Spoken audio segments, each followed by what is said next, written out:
right, welcome to today's episode of Tomorrow's Leader, where we dive deep on all things leader related, leading yourself, leading other people, leading a great life.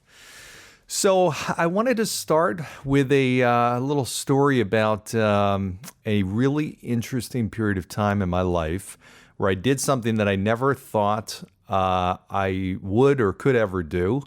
And it stemmed and started from a conversation I had with my son, Nick, while we were having frozen yogurt, actually. We were in, I remember, Boston, and we got some frozen yogurt, and we happened to be walking back. And he said, "Dad, you know what? Your gut is getting really big." And I'm like, now here I have this, big carton of frozen yogurt and enjoying the frozen yogurt and the walk, and then that comment, I'm like, "What, really?" He's like, "Yeah, Dad, your stomach's getting really big." I'm like, "It is? All right, thanks, man. I appreciate it." Nothing like a kid. Now that he was younger at that age, so there's no filter. It's like, okay, you want an honest answer, ask a kid. So, but here's what I will say. I didn't like hearing that, and it triggered something in me that I'm like, this is ridiculous. How can my son be telling me I'm out of shape and this and that? So I went on, and I'm an all or nothing guy. I rarely am in the middle. So I decided, I'm like, you know what I'm going to do? I'm going to totally transform my life, and I am going to see how many days in a row I can go to the gym. And I'm going to just keep going, and I'm going to go, and I'm going to get into great shape. And I decided that I was going to this, because I know that if I commit to something and I say I'm going to do something every single day, I'm going to do it, and I want to do this little game and play this streak, keep the streak going. So I decided to do that, and I did. And I defined it as I had to work out at least half an hour or more. It could be at home, but I prefer to go to the gym. But it had to be at least 30 minutes of a good workout, like working out with weights. It could be cardio, whatever, but something that obviously was working up a good sweat. So I ended up beginning this. I wish I remember the year. It was probably like 2016 or something like that. It wasn't that long ago, and it was December time frame. And so I began this journey of every single day, and I kept it up for a year and 7 months of going to the gym, not missing a single day. Now, I will tell you, it was extreme. There was a whole bunch of different learnings I got from this. One is that when you put your mind to something, you can do it, no doubt. And I got into great shape, obviously. But it was really interesting because once I hit, and that was like literally, you think about vacations, holidays, every single day, Christmas, Easter, Thanksgiving, vacations to, Mexico, whatever. Doesn't matter what happened. I was committed to working out. And so what I realized is when I hit some very tough obstacles, days which were really challenging. One where I was traveling, and I remember multiple times working out at the hotel gym at like 11 o'clock at night to squeeze in my workout before midnight. I remember leaving company functions to go work out at the hotel gym because I needed to get my workout in.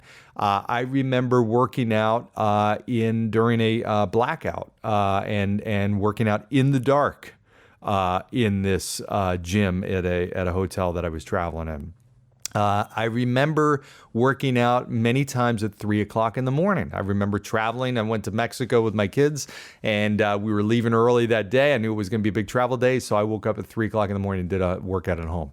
Once you overcome those obstacles, and once I was realizing I'm working out in the totally pitch dark gym, or I'm working out at 3 o'clock in the morning, you realize then, okay, nothing's going to stop you from doing it. Once you've overcome those obstacles, you realize, okay, now it's just as long as I want to keep doing it, I will. So again, I kept it for a year and 7 months. Now, what happened was it was very rewarding. It was fun, but I will say working out has always been a passion of mine. It's always been, I've loved it since age 13. I get into it. It's been a lifestyle thing. And I started to hate it. I started to just be going through the motions. And my workouts became mundane. They became just literally checking a box. I just said, okay, I got to get my 30 minutes in. Let me do it. And what was once a passion became like a chore. And I realized at that point, you know what? I think I've proven myself enough. A year and 7 months. Let me go back to my normal regimen, which was, working out and having some days off and stuff like that. And so it was really cool. But what I do realize is my workouts started to change, and it wasn't about getting a good workout anymore. It wasn't that. It wasn't the purpose of actually getting into better shape. It was just saying, how many days in a row could I go? So I remember totally going through the motions in some workouts where I'm like, I'm just looking at the clock. Okay, I got 22 minutes. All right, I got 18 minutes, and literally just dying to get to the end of it. Again, it took something that was really a passion and made it miserable. So what I realized is my goal there was to see how many days in a row, but that really wasn't the goal. The goal was to get into shape, right? So I kind of, granted, it was a cool story to tell. It was a really cool test of my own ability to do something like that, but I was measuring the wrong thing. It was no longer about getting into shape. It was just how many days in a row I could get to.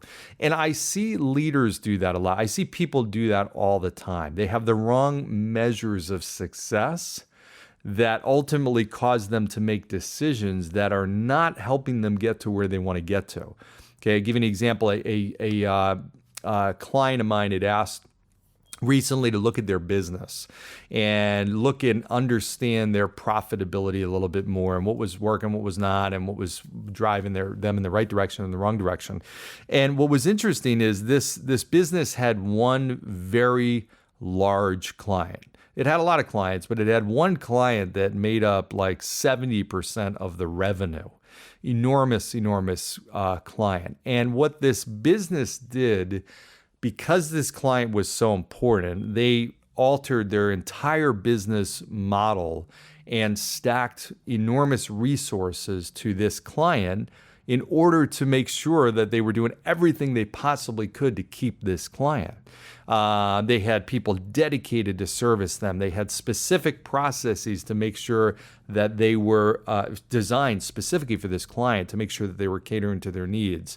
They had different software that was developed and changes to it in order to adapt to this client's needs and just specifically used for this client, all kinds of stuff. And what ultimately I found is I went through everything and started to pull the layers back and everything like that, is that this client, although it provided about a majority of their revenue, this client was one of their least profitable clients. They had so much expense going toward keeping this client that what they were not realizing is the name of the game is profitability. And while it was generating a lot of revenue, it was really costing them a lot of money. This 800-pound gorilla that they were, trying to service was really almost sucking them dry in a respect. And their middle clients were actually their most profitable, the ones that really didn't require as much service, but really appreciated the value of what they were offering. And that was really where they were deriving all of their profit, or most of their profit from. So that was eye-opening to them and to me. Once we talked about it and went through it, it was like, wow, okay, we've got to really change our focus because we're measuring our success the wrong way. I see businesses do that all the time. I see leaders do that. I did that when I came into the business of financial services. I remember vividly there was a time, and we had to set a certain number of appointments a week. And my boss was saying 10 appointments per week, and that's going to lead to success. I measured success as working hard and long. That was my measure of success. I thought there was a lot of valor in that, and that was honorable to work hard and long at something. And ultimately, that would pay off with success, which is partly true, because what I was doing, and I'll give you a specific example, I was tying more success, more feeling of accomplishment to setting these appointments than actually getting a result. So I would set 10, 11, 12, 13, 14 appointments a week, and I'd feel great. It did not matter what resulted with those appointments. Most of those appointments didn't even come in. They actually canceled. But I still felt good setting those appointments because I knew my boss would look at me and be like, wow, he's a really hard worker. He's calling on Friday nights and Saturdays to get his appointments set. I mean, I was literally doing whatever it took to get that result. But the key is it was the wrong result. What it prevented me from doing, and I was really almost totally blocked out of it, is it prevented me from thinking of ways to work smarter. I just looked at working harder, longer, and more effort. And if I outworked everybody else, then that would produce results. Now, I still believe that. I think you have to outwork people. But you have to look at ways to be smart. I equated being smart, working smarter, as a lazy person's answer to alternative to working hard. Right? Well, I want to work smart, not hard. Well, to me, I almost scoffed at that. I was like, yeah, that's because you're not willing to work hard and you're lazy. Not the case, because what it prevented me from doing is thinking of ways where I could get the result. And I vividly remember I would actually be okay if I got zero result, zero revenue generated for the week, but I set 12 appointments. I would rather that week, at that point in my life, than a week where I generated $2,000 in revenue and only set 4 appointments. And now, crazy as it sounds, but I equated more success to that activity. And that's when it was a wake-up moment. I'm like, okay, well, I can't go to the supermarket and get a whole basket of food and tell the cashier I have no money, but hey, I set 12 appointments last week. They're going to be like, oh, well, that's great, but put the food back and come back when you have money. You can't do that, right? You ultimately, you've got to generate a result or your business is not going to be successful. You're going to fail. Okay. And I think about this all the time. So as somebody who wants to get in shape, there's some people, and again, kind of tying into my last example with my story, would you rather, if you were trying to lose weight, it's like some people would commit to saying, okay, I want to go to the gym every single day, 7 times a week.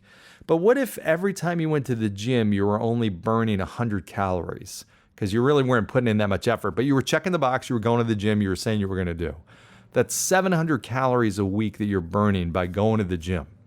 Versus if I went 3 times, only 3 times, but burned 1,000 calories every time I went. Which would be better and what would produce a bigger result? Right? I mean, it's pretty obvious that if I went 3 times and burned 1,000 calories, 3,000 calories a week, that's going to do more for what I'm trying to do and lose weight than if I just went seven times a week and burn 100 calories a week. I'm probably going to look better and feel better if I did the 3 more intense workouts a week, right? So my measurement of success has to be on the right things. If I'm measuring success with my weight loss program based on how many times I'm going to the gym, well, I'm not really ultimately going to be rewarding and refueling the motivation to do the right activities, right? All right, hey, I just got to walk in the gym. Well, guess what? When I walk in the gym, I don't lose weight. I could walk in the gym, I could work at a gym, be there 24 hours a day. I'm not going to lose weight unless I do something, right? So I've got to be really conscious, and I see leaders measuring this the wrong way, measuring success the wrong way. Hey, was that meeting really productive? When I led a meeting, okay, yeah, I feel like the meeting was great. Do I feel like it was great because it just felt good? Or was it really productive? Was there a goal? Did we accomplish that goal? Are the actions as a result of that meeting really going to be productive? Is it going to help us as an organization? Or was it just a feel good? Now, there are some times where as a leader, I want to run a meeting that I want to make people feel good. I want to get them motivated. Maybe that is the result. I always, when I start a meeting, I do think, feel, do. How do I want people thinking as a result of this interaction or this meeting? How do I want them feeling? And what do I want them doing as a result of it? And I begin that with that goal so that I can go in and be able to define the success of that based on that. Okay, when I get done, I wanted them to be thinking this. Are they thinking this? Maybe I can even get some feedback and find out, are they really thinking that? I want them to feel this way. Maybe I can get that temperature check also. And I want them doing this. Okay, sit back and watch. What are they doing as a result of that presentation or that meeting? And that's how I'm going to measure the success of that. Okay, do we have more traction that we're building? Are we coming together as a team more? Are we have more clarity on different roles or processes or our measure of success? Whatever it might be, did we accomplish that? What I'm a firm believer, what I absolutely know, is if you do enough of the right actions it will produce results. So write that down. Enough of the right actions, unless you're driving, enough of the right actions, and that will produce results. Okay. The question is, what are the right actions? Sometimes we get convinced that the right actions are something different. I thought it was setting appointments and that was it.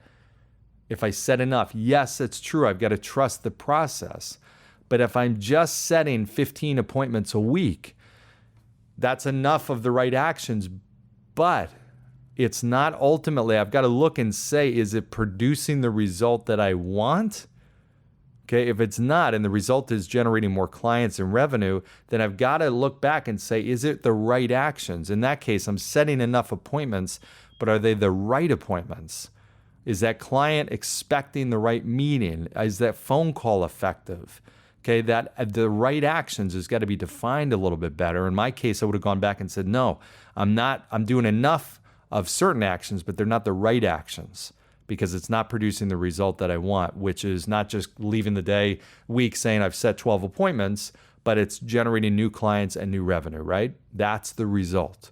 Okay, so sometimes realigning the crosshairs and calibrating a little bit better on what it is I'm actually looking to do changes the game. It totally changes the game. So in any event, thought that might be helpful for you. I hope you get something out of that and be able to take that into your life or your organization as a leader, or maybe even help a friend. Help another leader that you see that might be defining success in a way that they shouldn't be. So again, make sure you keep your ideas coming, your suggestions coming. Like, subscribe, share, add comments, all that kind of good stuff. And have a great day. Thanks, everybody.